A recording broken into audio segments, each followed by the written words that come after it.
La voix de Tatiana lutte contre l'inversion de valeur, l'intelligence au service de la nation. Na Pesibino Mbote, Bandeko Balandi à Télé News RDC, Réaco News Télévision. Bienvenue na éducation politique ya mokolo ya lelo, Bandeko Balandi. Mokolo ya lobi tolobate, lobi loleki, ezalaki mokolo oyo ba enlevaki mwana mboka Chérubin Okende et mokolo oye kolanda na tongo na yango toye ko apprendre liwa na ye bolanda ki tango ba levaki conversation entre garde du corps na ye na mopandisango Peter Tiani et Tiamaki wana pona koloba mambi maye ndenge oyo enlèvement na ye et salemaki liwa na ye bakongomani bayike mokolo ya lobi moto na moto ayokaki yango sango yango ya pasi pe ya mawa ekomelaki moto nyonso na lolenge oyo ye esika ezwaki ye azalaki na pasi mingi ya ko apprendre liwa ya Chérubin Okende. Kasi bandeko balandi ya Télé News RDC bino bayebo kolanda maman Tatiana en direct makambo elobamaki mayike concernant liwa ya mwana mboka Chérubin Okende atiki libota na ye atiki parti na ye oyo azalaki toujours fidèle et pas ya président ya parti na ye Moïse Katumbi. Bien que azalaki ministre ya transport mais azwaki courage ya ko démissionner zali eloko oyo ba noir mingi ezalaka pasi pona koyoka lisango oyo iwana. Baebisi biso te bakangi suspect ya liboso pona liwa ya mwana mboka Chérubin Okende pamba te esika oye bakutaki ye bongo balobi bakutaki monduki ezalaki wana. Tokolinga koloba mingi te après nyonso elobamaki toyoki pe cour constitutionnel na ngambo na yango apesi mbela par rapport ya mai oyo ma lobami et juste après tokokotisa bino bopesa ba réaction ya bino mwana mboka India Omari pe azali na biso awa en direct sur Télé News RDC tokoyoka ye avant que tokotisa ba appel na bino soki tokoloba loba moko mikandeke Derrick bosunganga bopesa ngai élément ya cour constitutionnelle pour te bakongomani bayeba. On se retrouve juste après. Aura la parole aujourd'hui, ce n'est pas le président du Conseil supérieur de la magistrature, mais c'est le procureur général près la Cour de cassation. C'est lui le patron de l'action publique sur toute l'étendue de la République démocratique du Congo. Ce qui est arrivé, bien sûr qu'il y a eu mort d'homme, mais c'est une mort d'homme qui paraît suspecte. Et je ne peux pas, moi, entraver sur les prérogatives du procureur général près la Cour de cassation, étant donné que dès les premières heures, quand l'information a été donnée, le parquet a mis sa machine en branle. Donc, ce qui fait que je vais laisser la parole à Monsieur le procureur général près la Cour de cassation, c'est lui qui donnerait les premiers éléments des enquêtes. Merci beaucoup. Mesdames et messieurs de la presse, vous et nous sommes réveillés ce matin sous une triste nouvelle qui doit nous avoir tous émus. La mort violente, la mort par assassinat de celui que beaucoup d'entre nous connaissent, M. Chérubin Okende. C'est ce matin, aux premières heures, qu'il nous a été donné l'information que le prénommé venait d'être trouvé dans un véhicule, criblé d'une balle, les corps sans vie, encore attaché dans sa ceinture de sécurité, le véhicule encore en marche, la climatisation également en marche, devant, sur l'avenue des poids lourds, devant Sep Congo, pour ceux qui connaissent Kinshasa. Et aussitôt, il a été déployé autour du véhicule un dispositif de sécurité pour commencer les enquêtes. J'ai personnellement chargé les procureurs de la République de se déployer par ces magistrats pour faire la lumière autour de ça. La police naturellement scientifique a été requise, étant donné que la mort a été donnée par balle, tirée d'une arme trouvée à côté du défunt, et que par la suite, le corps présentement se trouve à la morgue du cinquantenaire. J'ai dit tout à l'heure que les investigations ont commencé. Le premier élément donc révèle que la mort est survenue par balle. Alors, si c'est l'arme du crime est là, est connue, qui est le criminel, c'est derrière ces criminels que nous courons tous. Je voudrais vous informer également que présentement se trouve entre les mains de la justice le premier suspect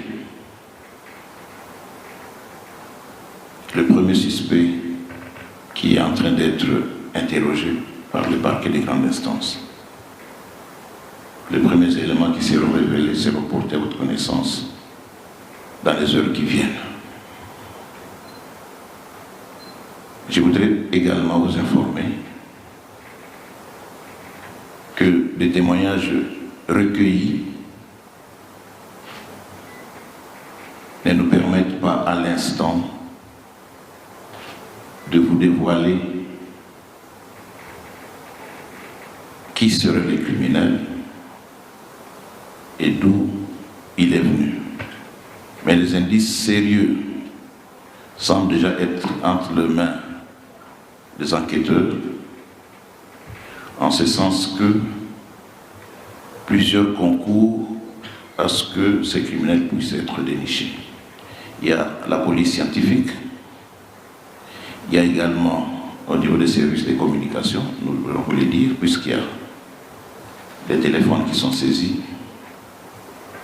Tout ça va être passé au crible pour que nous puissions avoir au finish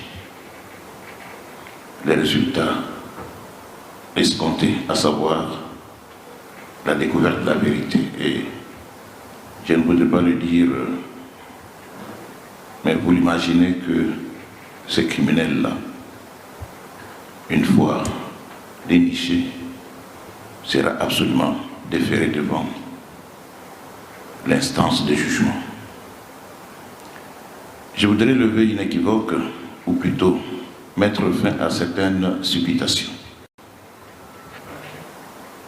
Les réseaux sociaux.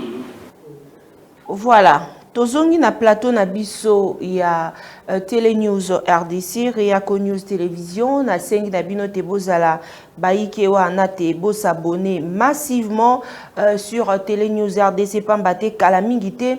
Toko fungola téléphone na biso po te to kotisa bino bandeko balandi yo zubiso na libandela lelo toko lobela Cour constitutionnelle à répondre na mambi maye bazali kolobate makambo wane salemaki liboso ya cour kasi to kimbela epesami balobite premier suspect bakangi yende moto azali déjà auditionné toko zela sika suite pambate balaki biso makambo bango bakomona ekoya bakoya kobimisango oboso bwa bayi Congo po te toyeba mambi maema koloba. Entre-temps soko ozongi okoyoka lisolo ezalaki tangu oyo baenlevaki ye bazali kolukisa ye bakoyeba nanu te place azali audio moko ezali déjà entre ye na mopandisango Peter Tiani. Lelo bandeko balandi tokolinga penza koloba mingi te pamba te tokolinga to comprendre. Soki botali bien na bilili ba Congolais ba yike ba sengaki na bayo batali mambima esalaka mpona kosambisa bato esengelaki na bango ba bouger esika omotuka eyalaki te basusu balobi ebongo moto mama Tatiana o ezalaki wana ezali moto ya nani pamba te kotala ta moto wana eza ya sika ezali pe ba moto oyo tobengaka yango ya bawewa oyo ya biso te bamemaka biso soki otali yango penza malamu soki botali yango bino moko botala moto wana nani nda abandaki kokumba yango India Omari azali en direct na etando ya biso Télé News RDC Derrick Lukeba kosunga biso po te tozwa e pambate ye azali kuna na mama mwasi ya papa na biso Chérubin Okende o atiki biso bazali na lieu ya deuil wapi epai oyo bazali kosolola namoni déjà baninga bandeko bazali ko intervenir par rapport to otanga pe ba commentaire na bino kala mingi te awa na etando ya biso ya Reaco News télévision voilà opesa biso mwana mboka India Omari Singama Tembele azali kuna allo allo Allô, Maman Tatiana, bonjour. Mbote na yo India Force, bonne santé. Maman nangai moyen te santé les hommes malamu te. Likama oyo tozwi ya na biso toto perdre ya na biso grand frère na biso oncle na biso makambo ebele toto ko perdre ye moyen te maman. India Force bakongo mani baike basepelaka na yo pona bosolo oyo obimisaka epai ya bai Congo po te ba comprendre ba réalité o ezali ko se passer na engumba Kinshasa to pe na République démocratique du Congo tomoni ba vidéo kolela tangu yo talaki makambo wana nyonso ndenge esalemi liwa ya Chérubin Okende analyse nini osali lokola moi Congo. Bon, biso ba camarade na ye, bandeko na ye, tokolo ba mikolo yote parce que tofandi na no kimia tozo observer batu nyonso bakoloba parce que aussitôt nazwi nouvelle ya mwana na nga mutu ayebisi ngai papa ozo continuer kolala papa Chérubin akufi nayoki yango na etando eke na situki mbala moko na bi o balevaki ye depuis lobi yo oza informé te nga bino nalalaki mwa mbangu lobi parce que nazali koyoka te nazali koyoko sante ezalaki mwa kokoso abi non babomi papa obi na situki nabengi bacamarade baconfirme ngai nake même sur les lieux et tina ndenge tokomi na morgue tant tokomi na morgue tokuta bon colonel wana oyo ya police criminelle alakisi biso tomoni corps ya grand frère na biso na bandeko mosusu et puis après je crois 1 heure du temps badepute pe baye kokuta biso bada Jeannette honorable Jeannette na banzekuye badepute quand même moi ebele bayaki lobby opposition et majorité baye kokuta biso wana bakoma permettre bango pe bakende kotala nzoto bon constat ya liboso namonaki pantalon na ye parce que alaki torse le biso topekisaki na colonel wana merci pour na colonel wana apekisaki oyo ya police criminelle bapekisa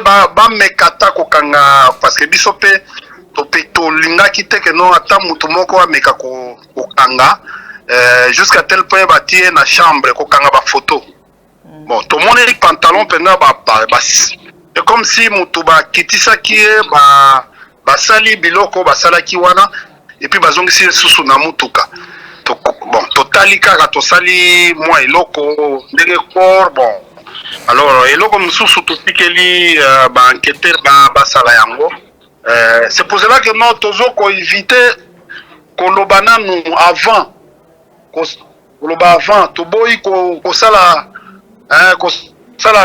une déclaration, mais on a fait un constat, on a retrouvé bon, criminologue oyo bamona ki corps wana baza mutu na mutu ako sala analyse na ye par rapport à corps ndenge to constataki yango lobi.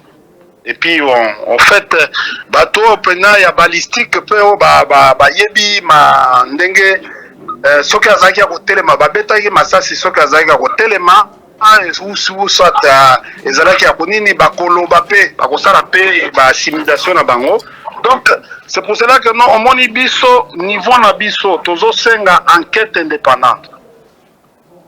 Ozomona souci na biso tolingi toyeba enquête indépendante. Pourquoi? Parce que tokoloba te. Pourquoi? Parce que totikeli l'État asala musala na ye. L'État de manière à ce que ba criminologue pe basala musala na ye ba oyo batali makambo ya ba balistique pe basala musala na bango. Pourquoi? Parce que on ne peut pas comprendre plusieurs balles babeta mutu. On ne peut pas comprendre ça dans le système wana, on ne peut pas comprendre. Alors ndenge tomoni tosengi que l'État asala musala na ye bon baluka ndenge basala na poto un juge d'instruction akoka ko instruire le dossier ana ba enquêteur ba continuer ko mirir eloko. Mais na ngai eloko oyo na sali comme constat tofandi ti 16h tozako luka magistrat moko azala wana po musala continue. Bon, je viens d'apprendre que mokonzi ya cassation autokoloba ke non il a donné des instructions que basala musala ngo. Merci pour na mokonzi ya parquet, mais lobby on avait aussi besoin, on avait vraiment besoin de magistrats sur place même dans la morgue wana on avait vraiment besoin pour baya ko sala constat na batu nyonso. Et puis on avait aussi besoin ya ba autorité à Mboka. Tu sais oui c'est normal que les députés au Bayaki, mais on n'a pas vu le président de l'Assemblée nationale, hein, parce que c'est un député, les honorable Chéribin qui est mort, c'est vraiment un député en fonction.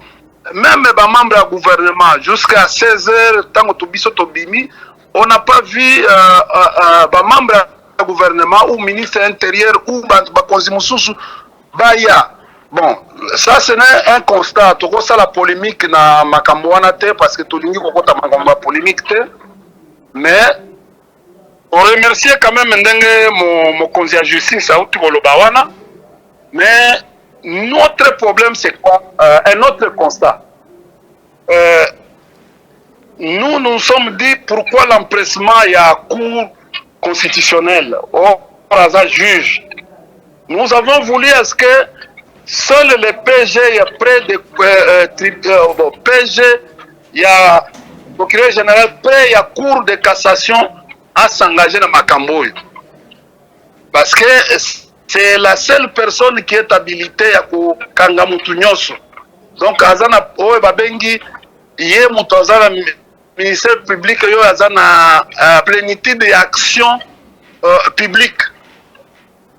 Bon, on n'a pas compris l'opportunité, la motivation, il y a point de presse ou à lobby.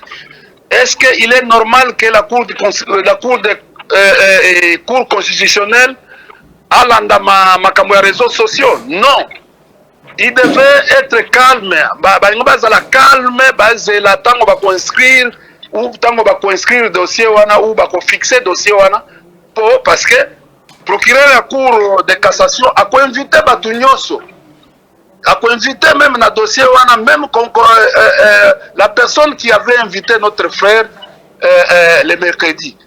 On a que justice est à la équitable, justice est à la équité, justice est à la au-dessus ya mele ndenge utukoloba justice cause la juge parti te ozomona donc empressement wana ya point de presse ya lobby biso batu ba quelques universitaires na ba intellectuels ebele tozomi poser question et quelle était la motivation est-ce que ceux qui ont les réseaux sociaux et lobby, est-ce qu'on est obligé, tribunal populaire, est-ce qu'on est obligé d'aller répondre à des sensationnels? Non. L'État n'évolue, l'État ne fonctionne, n'évolue pas en fonction des sensationnels. Mais aujourd'hui aussi, moi, Namboka, India ou Mari, ba Congolais belé bazolinga bayeba parce que tomoni tango bazolongo la motuka honorable Chéribin au kende tomoni pe moto moko ezalaki wana basusu ba moni catch moko ezalaki wana ba kolongola yango pote ba kenda na yango to ebite tango enquête ya li ba biloko wana okomona tete moto wana d'abord eutaki wapi. Bon, maman biso omoni na minute oyo. Nous devons faire très attention à tout ce qui se dit, à tout ce qui se rencontre à la cité. Okay. Un être cher, vient à Bissowana, oyebi, yoza mupanzi sango, oyebi quel est le lien que Mungai, Leki naye, Petit naye, Tozaraki naye, d'abord na alliance à majorité présidentielle. Et puis tozaki naye na majorité présidentielle et oyebi ezala ngai ezala ndeko nanga moni dela ezala Salomon ezala toza presque batu ya famille moko donc ba famille moko oyo famille penda ya munene c'est-à-dire toyebani banda bo mwana na biso nde tozokola vous comprenez ba papa na biso d'abord en passant tika ngana pesa mes condoléances et pas ya papa Okende na maman tika pe na pesa mes condoléances et pas ya maman mwasi ya kulutu na biso Chéribin Okende oya tikali lelo veuve tika na pesa bana ya vieux na ngai nyoso vieux Chéribin bango nyoso mes condoléances et les plus attristés. Na kopesa pe ba camarade ya vie mes condoléances. Oyebi pona ngai eloko oyo eza lobby na koki kolia te na koki te azali vie moko bato ebele bayebi ete azali vie moko très pacifique. Biso to osala même pona ko c'est lui à l'époque oyo ba tuzako ko évoluer na communication bazalaki ba trois chefs na biso ya liboso zaki Luzanga Chamandevu oyo akufa après Luzanga ezalaki Chéribin Okende après Chéribin Okende tozalaki na Via Tundu bo ba oyo wana to bana ko benga bango caste c'est-à-dire que non soki bango ba accorder yote tozalaki 9 communicateurs soki bango ba accorder yote okokota na équipe wana te. C'est-à-dire que non bangonde ba décidaka et pas il y a président Kabila que non mututel nde akokota na équipe wana communication. Il faut bango ba parrainer yo pour kota na équipe wana ya communication. Donc au fait on a ngai tango nazoko mona lelo nazo mona musika mwasi na ye nabi nzambe na ngai mwasi oyo atikali lelo veuve or na mona ki bolingo oyo fidélité oyo kulutu azalaki nango tala akufi mobimba 62 ans uzomona kaka sikoyo 62 ans vie akufa ezali pona ngai ezali regret makasi ya komona na perdre vieux na perdre kulutu oyebi que non maman na ko pesa peut-être moi lisolo moko donc vieux ba nommé comme ministre ya transport et voies de communication vieux directement akanisi ngai parce que nazako yambaye mingi na OGFM akanisi ngai abengi ngai ya bileki na ningena nommé yo ozala sincère ya OGFM bon nga bivie moyen zate oyebi mande tozali awa soko nommé ngai il faut avant nommé soko lingi benga le président Kabila soko accordé nga na kokunini soki accordé te nga kozala en principe oh non petit mayele na yo wana je sais de quoi tu es capable nayebi oza leki na nga mutu na forma yo nga nalobi te alonga bino nalingi nasala yango mpona ko en terme ya reconnaissance na famille ya Idi nga bino vie mpona a reconnaître à travers Salomon reconnaissance wana nga bino vie aye konome ndeko na biso Monidela pe alobi non moi il va pas travailler avec le président actuel tout ça bon Monidela pe aye koboya boyebi no nyonso boyebi makambo wana c'est-à-dire c'est un grand frère aimable que moi je viens de perdre et tozaki na makambo ebele na vie oyo biso mibale parce que ye côté conseil bino ba journaliste boyebi ndenge azalaka na bino mais ko perdre mutu munene neti vieux Chéribin lelo eza pasi pona nga eza vraiment pasi pona nga même na Kindu place via Koli na Kindu Maniema place via Koli ezali pasi makasi pasi mingi bato ebele lobi babengi ngai bato ebele lobi babengi ngai na ba journaliste oyo baza koyeba balie na biso babengi ngai nakokaki lelo nde nazwi mwa force moke pourquoi parce que ntango nauti hôpital awa ntango nauti hôpital nde nameli quand même kisi na ndo na ndima na répondre na bon tosi toyebi te mais eloko il faut koyeba Chéribin wana ndenge bozokomona aza mutoto wa Kindu ozomona epa na biso toza na principe ocomprendre toza na principe na biso ezala biso ezala bandeko na biso oyo bakenda kote ya batetela ezala biso kote na ngambo na biso bakusu ezala kote oyo bakenda toza na principe na biso makila na ye ekonganga bato oyo nyonso ocomprendre ntango tolobaka kambelembele mutoto wa Maniema kila mutu na lupini ililungula shoka ilibakia c'est-à-dire que bayebake eloko nyonso esalemi ekobima na mpwasa akokende kaka boye te makila na ye ekobela makila na ye ekonganga bayeba yango babiloko nyonso soki ezali na nkuku ekobima na mpwasa. Merci beaucoup et mes condoléances Singama Tembele, courage toza ensemble. Merci beaucoup Maman Tatiana. Merci vraiment. Totondi Obotondi.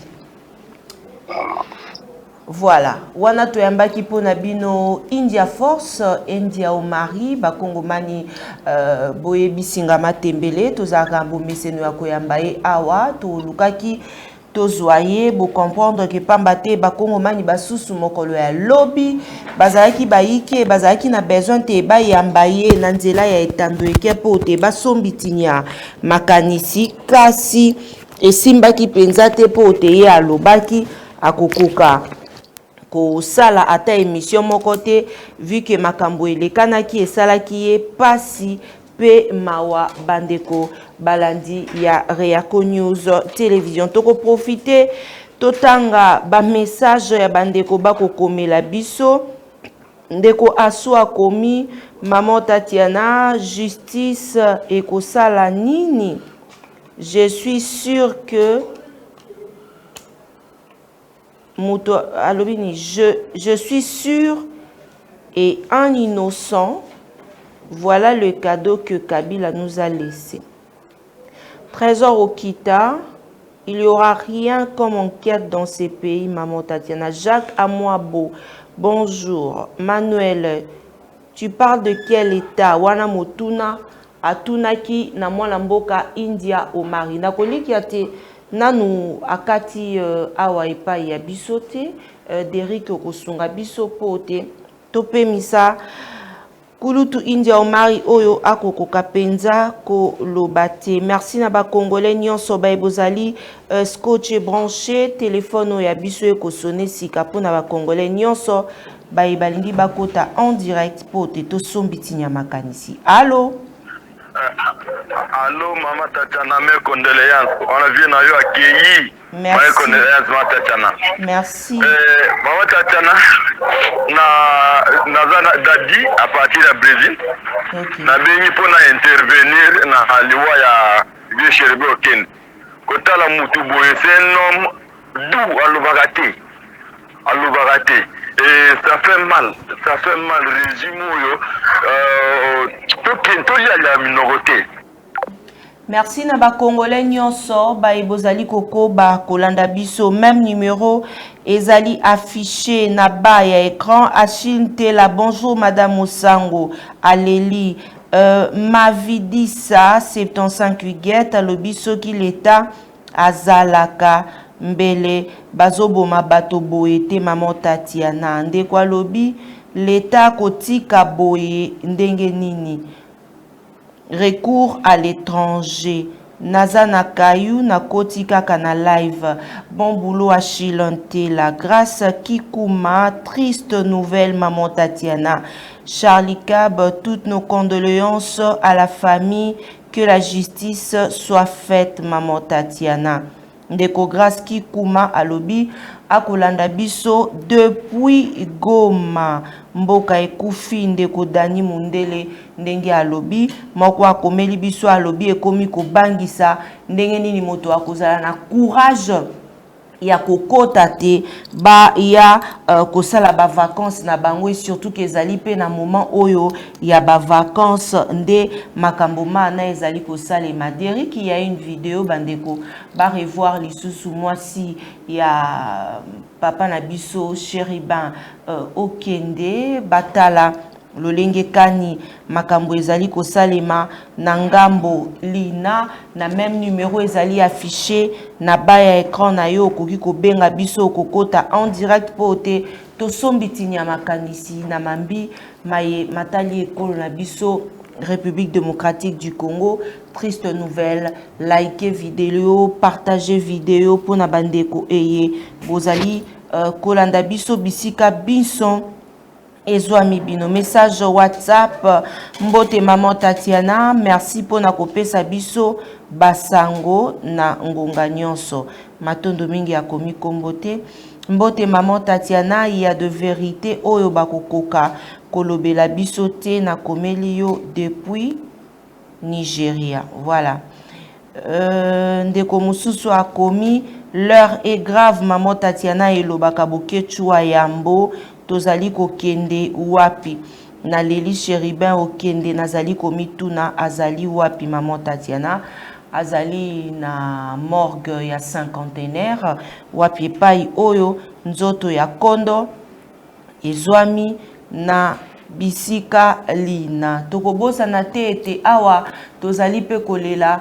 insécurité kokoba toujours na engumba Kinshasa mokolo ya lobi na butu ya de vidéos et circula qui partout ba makamba ba kidnapping kokoba toujours et kokoba tokosenga te congolais akomisika ko se sentir na insécurité à makasi rôle pe ya bayo bozali ko kamba biso na mambima e matali sécurité na mambima e matali bongo na bongo esengeli kotia penza ba pulusu bayike na nzela ya voisine na ngai ya utaki na mwana na ye na etelo bakomi na gambela bakabwani mwana kei na campus pona kokende bazalaki na baninga na bamisala na bango to pe batepe esengelaki te basala bakoluka mosolo pona basusu po babakisa mosolo ntango mosusu ya bainscription na baninga bongo na bongo le temps bazokabwana ye alobi te ye akolekana ndenge baninga balobaki te azonga directement na ndako akomi amatabo alobi liboso ya motuka mama ya mokolo c'est vrai tozali kolela mais esengeli pe to alerter que insécurité ezali kokoba se kokoba Derrick c'est bon opesa biso vidéo et on se retrouve juste après.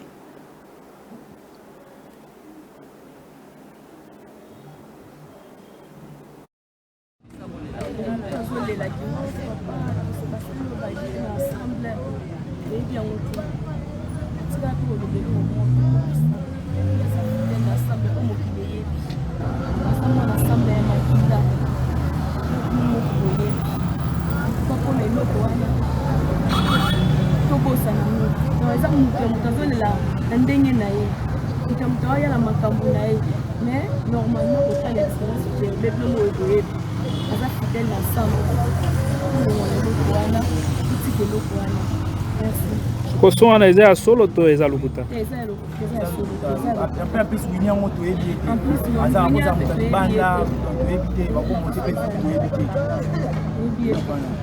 So quand est-ce que la communication de la famille aura lieu?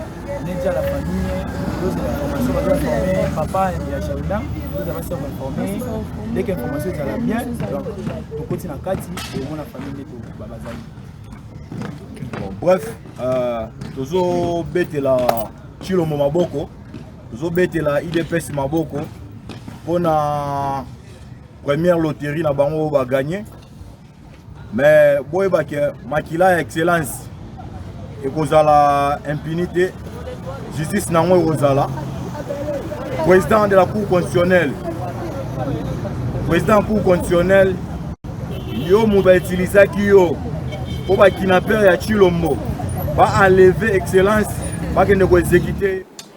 Voilà, tozongi na plateau na biso ya Télé News RDC ndeko moko atuni motuna awa Colorado City alobi Dani Mundele nde atuni motuna alobi bonjour maman Tatiana ndenge nini batu bako kende na mapono misoki ba candidat na population bazali na insécurité topé bazali na sécurité te Trichandita bonjour comment nzambe akobatela biso na mawana ye ba congolais bayike basusu bako mona ndenge nini kino kofana na ndako bako boma penza un député bako sala boekala mingi te ba procès ya ba kidnapping e uti koleka na awa congolais to loba nini congolais to loba nini bandeko bayebo kolanda biso sur Reaco News télévision bandeko bayebo kolanda biso to loba nini. Je vous aime beaucoup, bandeko balandi, baye bozali kolanda biso, baye oyo, boko landa biso tongo midi, pe pourquoi, boko ba toujours ya kolanda biso, pe bo s'abonner massivement sur Télé News RDC, sur Reaco News Télévision, bozalawana, baye ke pote, to sombitinia, makanisi, na mambi, maye, matali ekolo na biso, République démocratique du Congo. Congolais et singélité à comprendre pe à maniola maimazali kolekana na lolenge oyo ezali ko salema bandeko balandi. Hier sur Reaco News na lakisa kibino ba vidéo ya mwasi ya papa na biso Chérubin ndenge akolela ata ozalaki na mesa okoka osisa biloko te pasi na motema pasi ya kosakana te pasi ya kosakana te une femme azali kolela bongo okoka kofanda kimia te okoka pe kotala boye te kosengela na yo kaka te oloba mais lolenge kani kosala makambo maana manso.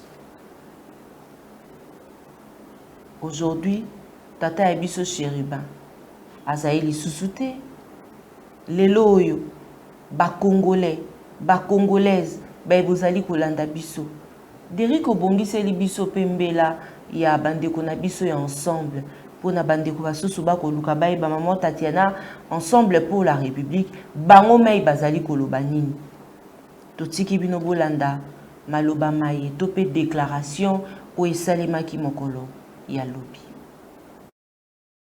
Chérubin Okende Senga, député national en fonction, porte-parole de notre parti et ministre honoraire du gouvernement de la République, enlevé hier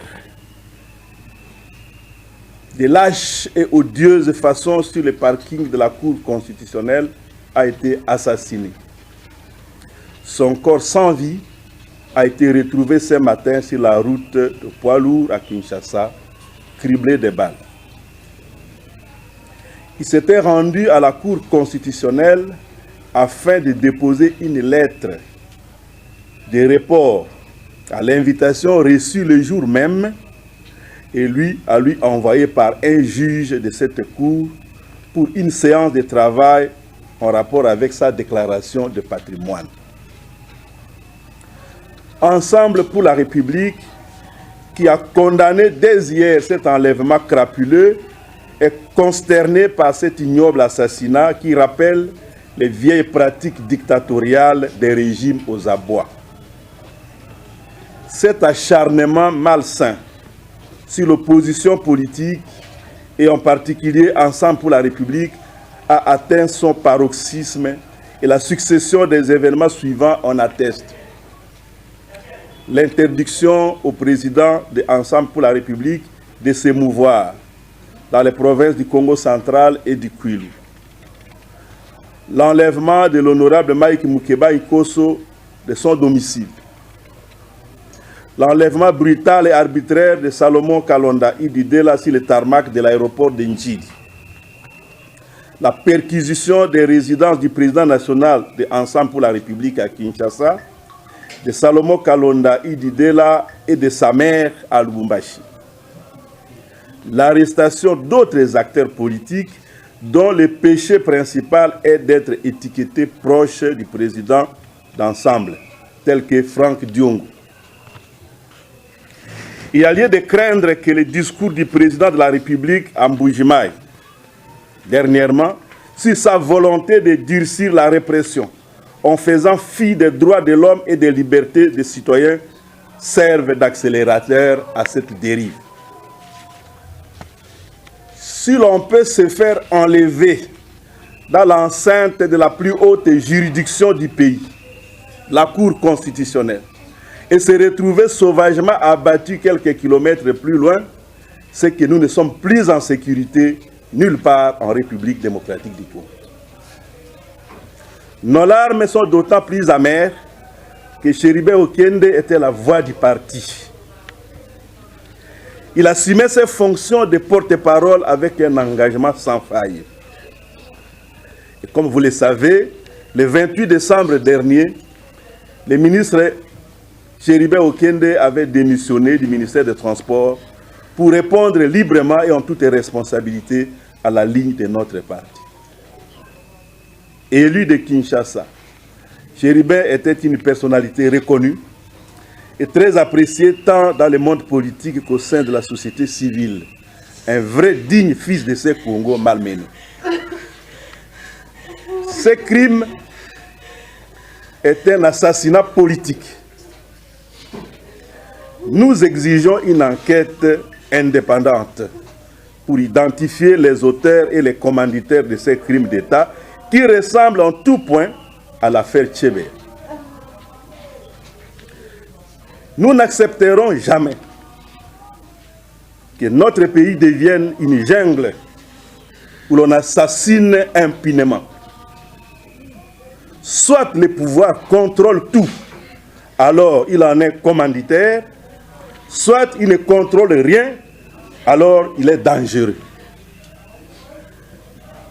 Mobilisons-nous d'abord pour rendre un hommage digne à notre frère Chéribin Okende. Ensuite, pour que toute la vérité éclate au grand jour.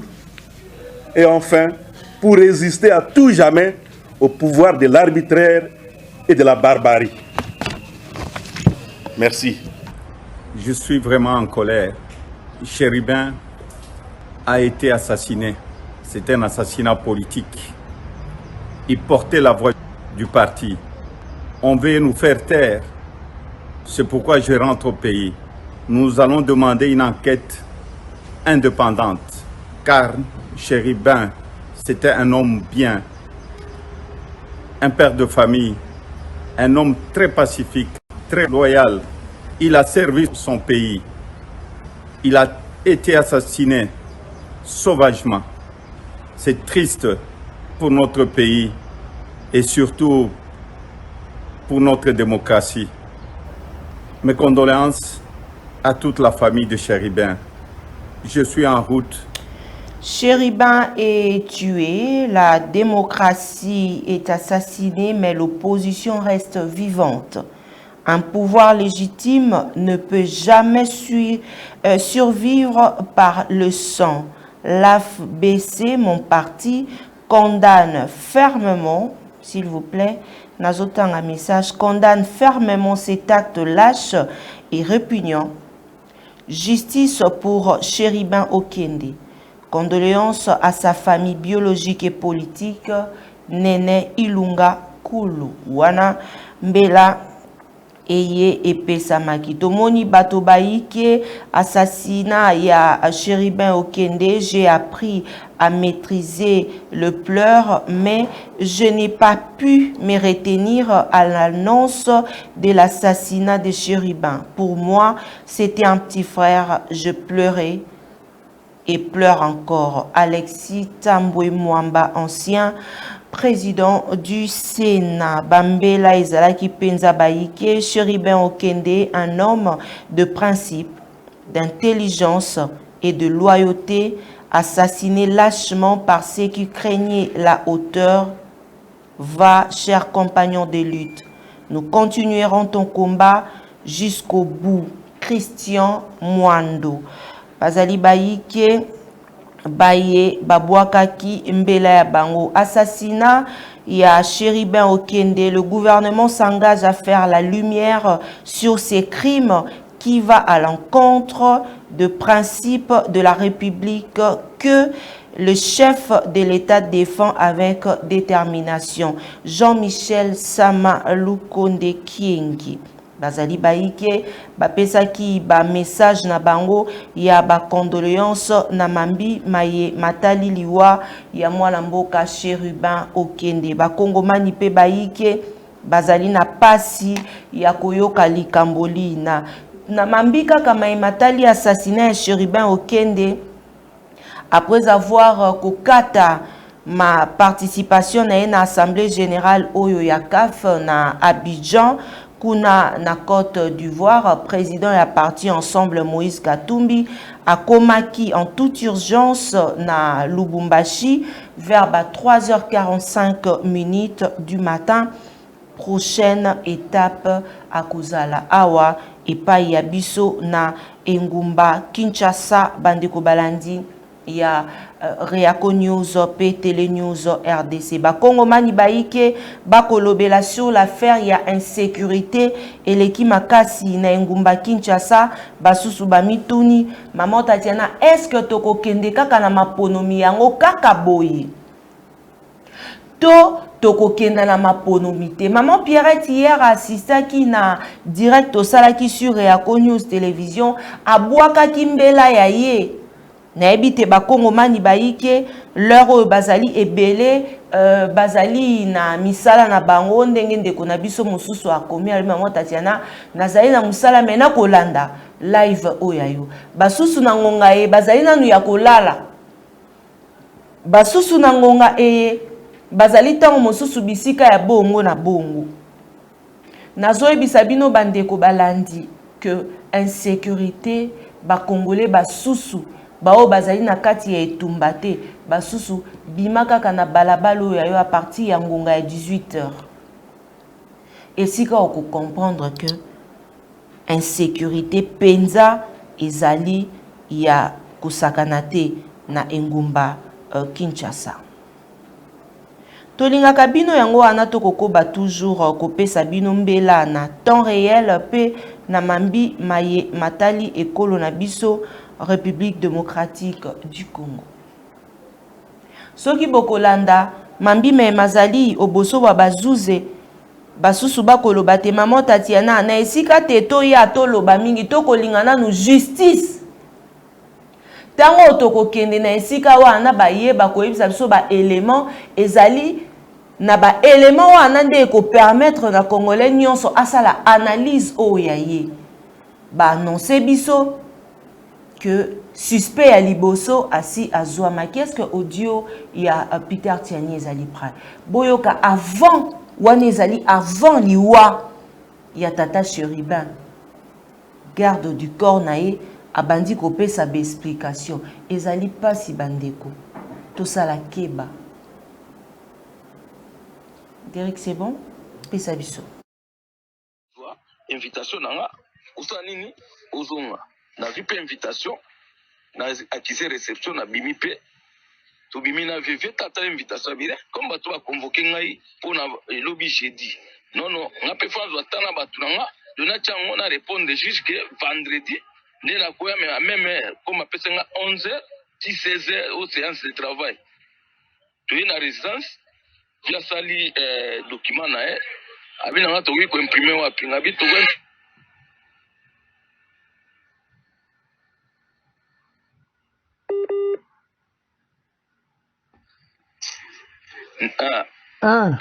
Allô Nazoko.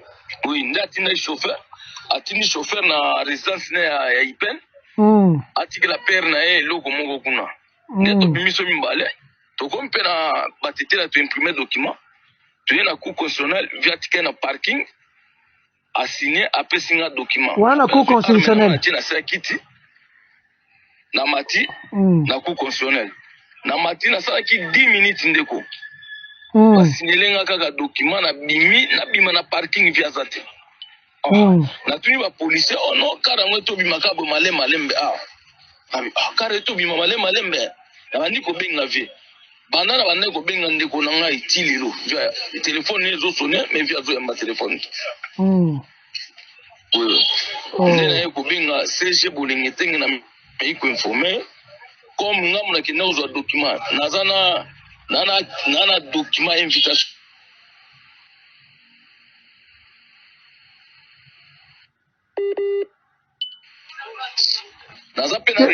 nazo comprendre bapele ezokota pa na yo c'est normal hein faut comprendre bato babengo ebele olobi nabi faut comprendre so bato bazobengo ebele hein bato baza na posa info faut gérer kasi na okata bango kaka yo sisa na loba yo sisa na miso ndena na kaptiraki invitation na ye wana na réponse à invitation na ye o ya ko o ya cour constitutionnel donc la situation lekeli biso siko place aza eyebanite na uti kutu siko na ke na ba service nso yo yebi na meki rien siko babiso te ke ninga bimaki na bato bazue eloko babiso eloko te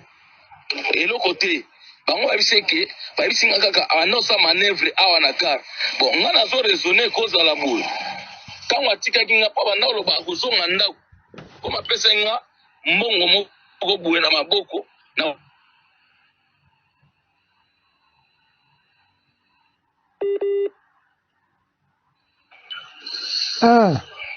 il faut ezala via sundolaki nga mpo amata pale nga nalanda ye nde bato wana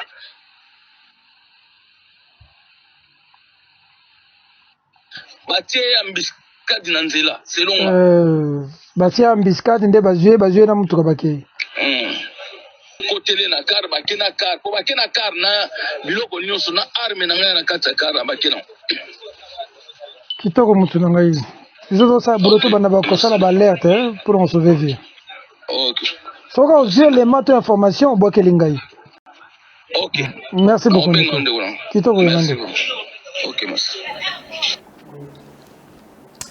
bandeko balandi ezali pasi pe mawa pamba te na koloba boyo koyoka somo soki olandi ata explication ya garde na kolinga te pamba te justice yango moko ekosala mosala na yango balobaka te soldat akufaka na mbuma na ye na monoko c'est-à-dire mwa eloko ya yo okozala na yango nayebi te wana justice esengeli kaka esala mosala na yango ezali pasi pe mawa bandeko congolais basusu bazali na diaspora bakobelela mama Tatiana toza na posa toya na engumba Kinshasa toza na posa toya kotala ba affaire na biso oyo esalemaka awa na Kinshasa kasi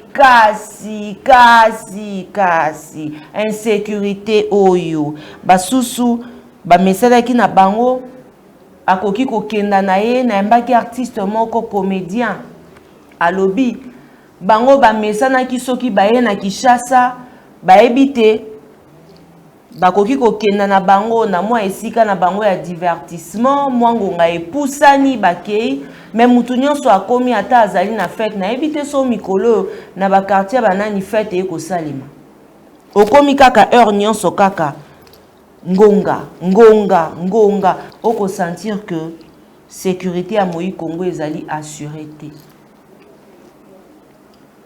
pasi pe mawa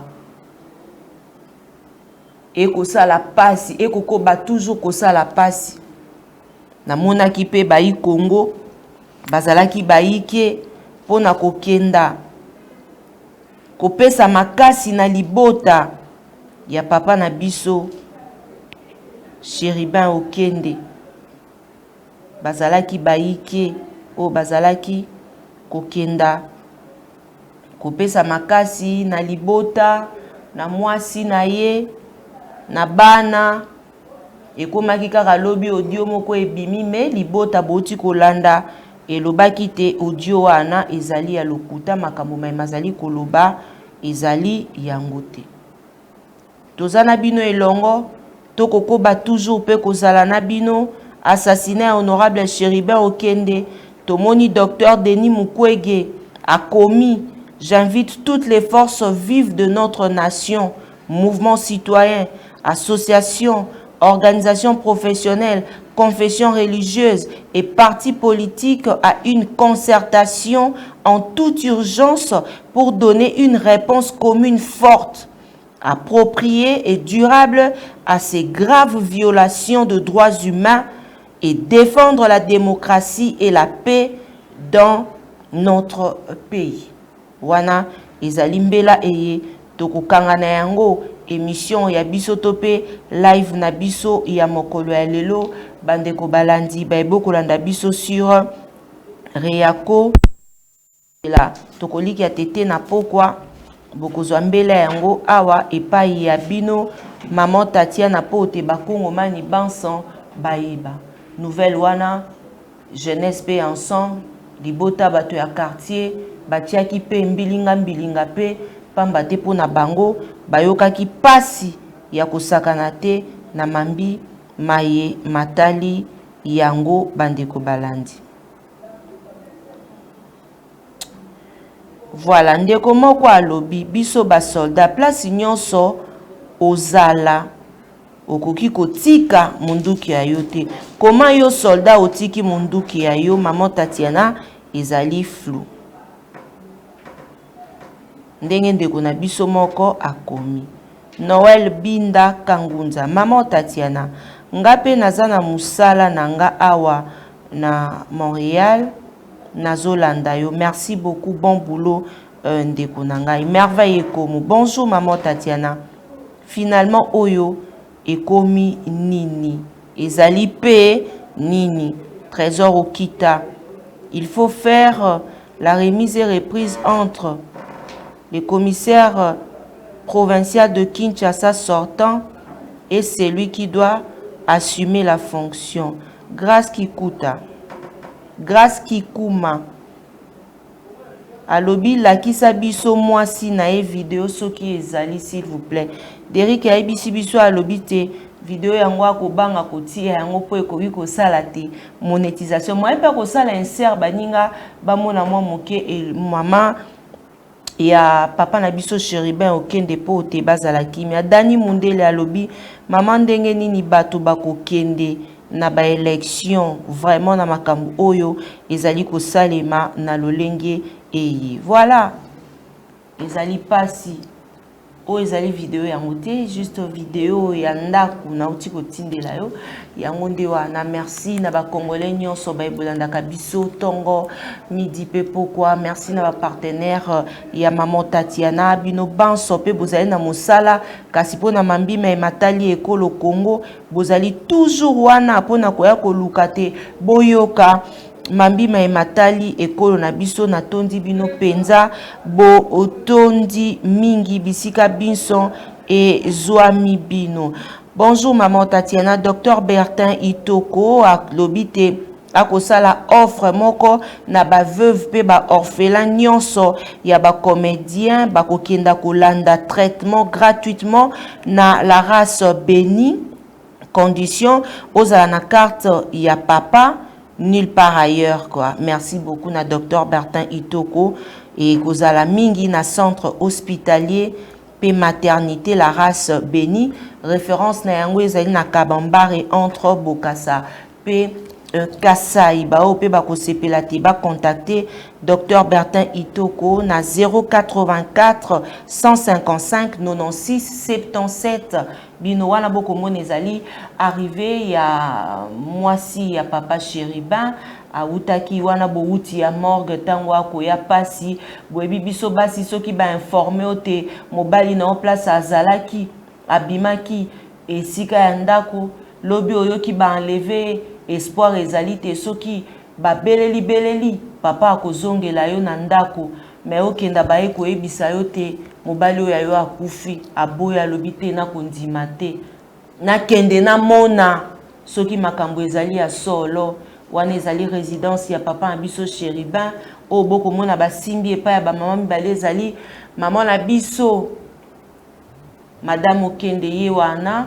na pasi mingi mama Michou nzambe penza apesa yo makasi nzambe apesa yo makasi ya kobokola bana makila ya mobali oyo ya yo ekotika la pamba te ekoganga ndenge ya Lumumba ti leo tokoma koloba sa ya Lumumba ekoganga ndenge ya juge yani ekoganga ya Chéribin Okende ekoganga ya Floribert Chebeya ekoganga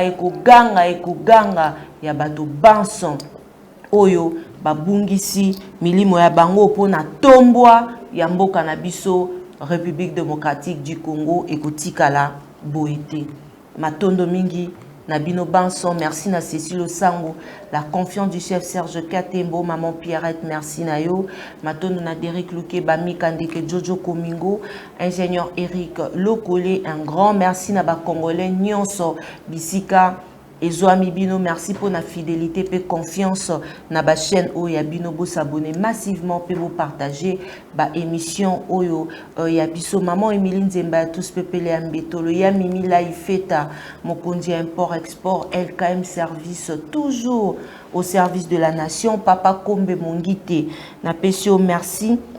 Et si ko kolanda biso merci na ba congolais nyonso bo sepelaka na maman Tatiana alingi bino mingi pe na kokoba toujours kolinga bino vacances et l'amour na bana nanga ba champion bino pe bozali kolanda maman Tatiana les amis de maman Tatiana ba obo sepelaka na etumba ya maman Tatiana et loko moko ya makasi na senga rapona bino ezali koti ya maman Tatiana losambo pambate et loko ekobundela ya makasi koleka losambo ezalité justice pona Chéribin Okende justice pona bato nyonso oyo lelo oyo makambo makila na bango ekotanga tongo midi pourquoi tokoliki ate justice basusu balobi mama Tatiana esengi kosala appel na libanda pe pote ekomi somo totiki bino tokoliki ate tokokuta na bino na mikolo mizali koya soki kolonzambe a zongité. Balobaka l'église et la presse sont au milieu du village, mais la voix de Tatiana lutte contre l'inversion de valeurs, vous dit que l'église et les corps du Christ, Christ est vérité, alors l'église et la presse sont dans la vérité. Matondo mingi pe na Mireille au Sango depuis Dallas ensemble na Molamboka Félicien Wanza au père Zali Kolanabiso John Kaloso depuis Dallas boza ebele bafani ya maman Tatiana metoko kabwana bino na élément ya mwana mboka Chéribin Okende tango oyo azalaka na bomoi déclaration moko asalaka pona ba oboye biete bolanda vidéo oyo to kabwana bino awa. Ensemble pour la République dénonce et condamne fermement en ce début de l'année électorale 2023 la recrudescence de la violence politique et l'aggravation des entraves à la libre expression démocratique. En effet, en ce moment même où notre pays est agressé par le Rwanda et ses supplétifs du M23 et que le peuple congolais a plus que jamais besoin de raffermir la cohésion nationale, des brigands manifestement manipulés perpètrent des actes de barbarie contre les installations de Ensemble pour la République, ces militants et cadres, en violation flagrante des droits et libertés fondamentaux des citoyens devant l'indifférence des autorités politiques, des autorités publiques, de forces de l'ordre et de sécurité. Des faits avérés ci-après illustrent le mauvais climat politique entretenu susceptible de compromettre la tenue des élections dans des conditions apaisées. 1. L'attaque en novembre 2022 de la résidence d'une famille située dans la cité Jekamine au quartier Mampala à Lubumbashi avec menace de mort à cause de l'appartenance politique. 2. La mise à sac le 19 janvier 2023 des bureaux de Ensemble pour la République dans la cité de Kasumbalesa. 3. Le refus, depuis le 7 février 2023, d'autoriser le survol et l'atterrissage de l'avion du président Moïse Katumbi en partance pour Moba. 4. Le 17 février 2023, des brigands munis d'armes blanches ont attaqué les militants et cadres de Ensemble pour la République lors de l'enrôlement à Kindu de M. Salomon Idi Kalonda Dela au cadre du parti, causant mort d'hommes et une centaine de blessés graves. 5. La confiscation injustifiée